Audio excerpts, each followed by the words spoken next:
2 Kings chapter 7. Then Elisha said, Hear ye the word of the Lord. Thus saith the Lord, Tomorrow, about this time, shall a measure of fine flour be sold for a shekel, and 2 measures of barley for a shekel, in the gates of Samaria.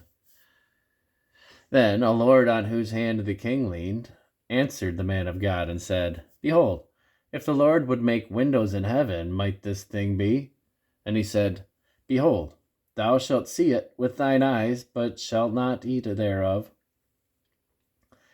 And there were 4 leprous men at the entering in of the gate, and they said one to another, Why sit we here until we die? If we say, We will enter into the city, then the famine is in the city, and we shall die there. And if we sit here, we die also.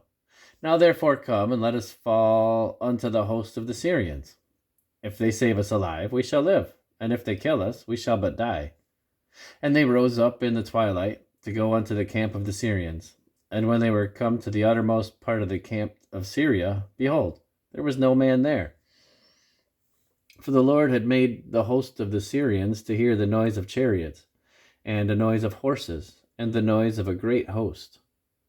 And they said one to another, Lo, the king of Israel hath hired against us the kings of the Hittites and the kings of the Egyptians to come upon us. Wherefore they arose and fled in the twilight, and left their tents and their horses and their asses, even the camp as it was, and fled for their life.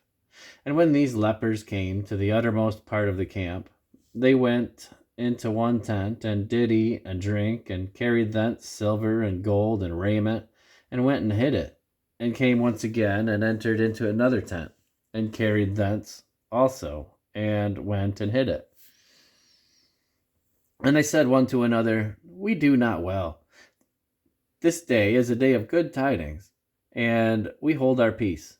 If we tarry till the morning light, some mischief will come upon us. Now therefore come, that we may go and tell the king's household. So they came and called unto the porter of the city, and they told them, saying, We came to the camp of the Syrians, and behold, there was no man there, neither voice of man, but horses tied and asses tied, and the tents as they were. And he called the porters, and they told it to the king's house within.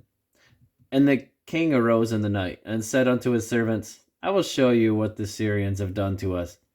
They know that we be hungry, therefore they are gone out of the camp to hide themselves in the field. When they come out of the city, they know that we be hungry, therefore are they gone out of the camp to hide themselves in the field, saying, When they come out of the city, we shall catch them alive and get into the city. And one of his servants answered and said, Let some take, I pray thee, 5 of the horses that remain, which are left in the city. Behold, they are as all the multitude of Israel that are left in it. Behold, I say, they are even as the multitude of the Israelites that are consumed. And let us send and see. They took therefore 2 chariot horses, and the king sent after the host of the Syrians, saying, Go and see. And they went after them unto Jordan, and lo, all the way was full of garments and vessels which the Syrians had cast away in their haste. And the messengers returned and told the king. And the people went out and spoiled the tents of the Syrians.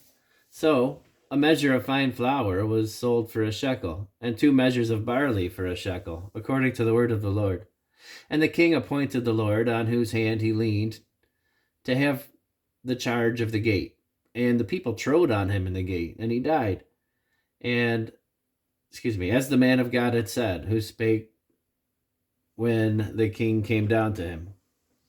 And it came to pass, as the man of God had spoken to the king, saying, 2 measures of barley for a shekel, and a measure of fine flour for a shekel, shall be tomorrow about this time in the gate of Samaria.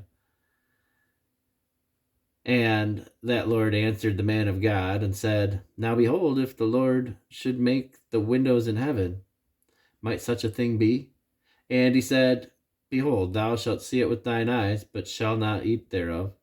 And so it fell unto him, for the people trode upon him in the gate, and he died.